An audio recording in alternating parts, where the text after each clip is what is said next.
മകന്റെ പേര് 12, മകളുടെ പേര് 22, അമ്മയുടെ പേര് 42.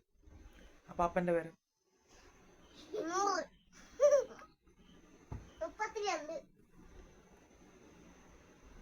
എത്ര? പെട്ടെന്ന് പറ. മകന്റെ പേര് 12, മകളുടെ പേര് 22, അമ്മയുടെ പേര് 42. അപ്പൊ അപ്പന്റെ പേര്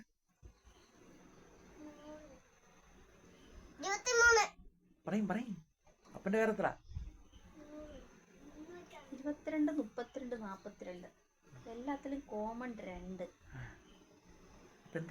മോടെ പേര് ജിസ്വാംസിക സജീവ്, മോന്റെ പേര് ജയ്ത്വിക് സജീവ്, അമ്മയുടെ പേര് സ്വാതി സജീവ്. അപ്പന്റെ പേരെന്താണ്? സജീവ്. അപ്പന്റെ പേരെന്താണ്? 2.